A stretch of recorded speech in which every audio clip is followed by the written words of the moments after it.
अस्सलाम वालेकुम friends, everyday science YouTube channel की एक नई वीडियो में मैं आप लोगों को खुशामदीद कहता हूँ। 12.2 का अगर हम दूसरा सवाल देखें तो उसमें वो हमें कहता है कि 10 झैल में 12 तलबा के कद इंचों में दिए गए हैं। तो ये जैसे ना कि ये उसने दिया है कि 55, 53 इस तरह से ना 12 तलबा के ना उसने कद दिए हैं। वो कहता है कि इनका ना वस्तानिया मालूम करना है।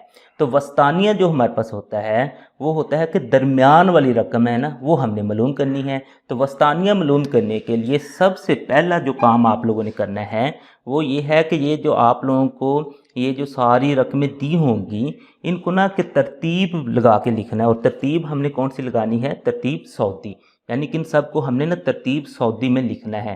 तो यहाँ पे हम ना लिख देंगे तरतीब सऊदी में लिखने से। यहाँ पे आप लोगों ने ना यहाँ पे एक छोटा सा फिक्रा लिख देना है तरतीब सऊदी में लिखने से, यानी कि ये जो सारी रकमें हैं इनको आप लोगों ने तरतीब सऊदी में लिखना है। तरतीब सऊदी का मतलब ये होता है कि छोटे से बड़े की तरफ लिखना है। तो सबसे पहले हमने ना किस में से छोटी रकम ढूंढ लेनी है, तो वो हमारे पास है जी 51। तो सबसे पहले आप लोग 51 लिख देंगे। उसके बाद उससे बड़ी वो हमारे पास यहाँ पे 52 है। उसके बाद उससे बड़ी फिर आप लोग देखेंगे तो 53 है। फिर उससे बड़ी देखेंगे तो 54 है। नेक्स्ट फिर उससे बड़ी देखेंगे 55 आप लोगों को दिखाई देगी। उससे बड़ी देखेंगे 56। उससे आगे चलेंगे तो आप लोगों के पास 57 है।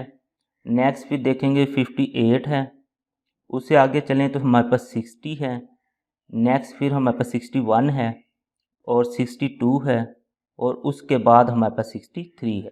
यानी इस तरीके से आप लोगों ने इनको तरतीब लगा लेनी है, तरतीब सऊदी, यानी कि छोटी से बड़ी की तरफ आप लोगों ने इस तरीके से इनकी तरतीब लगा लेनी।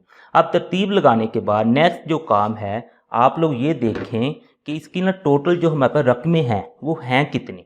अगर मैं ये देखता हूँ तो मेरे पास हैं जी 1, 2, 3, 4, 5, 6, 7, 8, 9, 10, 11, 12, यानी कि ये टोटल 12 रकमें हैं। अगर मेरे पास 13 रकमें होती तो मेरा काम आसान हो जाना था। मैंने 6 एक साइड से स्किप कर देनी थी, 6 दूसरी साइड से स्किप कर देनी थी, दरमियान में एक रकम बचनी थी, वही मेरे पास ना कि वस्तानिया हो जाना था।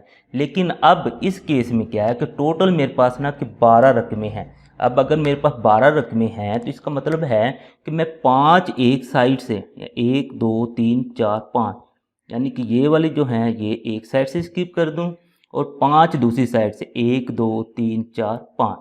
तो ये हैं ये दोनों एक साइड से 5 और दूसरी साइड से 5, ये दोनों मैंने स्किप कर दी। तो मेरे पास दरमियान में ये जो बच गई हैं, ये अगर मैं इधर से देखूं तो मेरे पास है जी छठी और इधर छठी और सातवीं, ये 2 रकमें जो बच गई हैं। तो इस वस्तानिया निकालने के लिए मैंने इनको इस्तेमाल करना है। तो अब मैं लिखता हूँ कि वस्तानिया मेरे पास निकलेगा कैसे। तो वस्तानिया मेरे पास आ जाएगा जी, वस्तानिया से मुराद अब ना कि मेरे पास ये है 6 और ये है 7, तो मैं लिख दूंगा 6वीं कदर।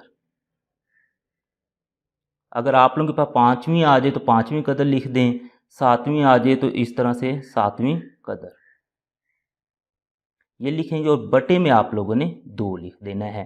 तो 6वीं कदर हमारे पास क्या है 56 और 7वीं कदर हमारे पास है जी 57।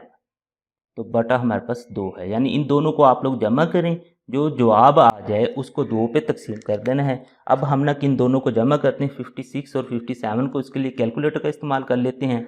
हमारे पास आ जाए 56 प्लस में हमारे पास है जी 57, इस तरीके से। तो हमारे पास आंसर आ जाए 113। तो हमने इधर लिख देना है जी 113 और बटे में हमने लिख देना है जी 2। अब 113 को 2 पे आप लोग तकसीम करेंगे तो आप लोगों के पास वस्तानिया आ जाएगा। 113 को 2 पे कैलकुलेटर पे ही तकसीम कर लेते हैं तो हमारे पास आंसर आ जाता है जी 56.5। तो ये 56.5 है वो इसका ना वस्तानिया है। तो वस्तानिया आप लोगों ने ये उर्दू में लिखा हुआ है। अगर आप लोगों ने इसकी मैथमेटिकल फॉर्म लिखनी हो ना, जो सिंबल है मैथमेटिकल, तो जैसे पिछले सवाल में हमने देखा था जो हमारे पास साबी औस थी उसके लिए हमने बार लगा देते थे, इसके लिए बार नहीं हमने लगाना, वो इस तरीके से आप लोगों ने लगा देना है। ये साबी औस का हमारे पास ना सिंबल होता है।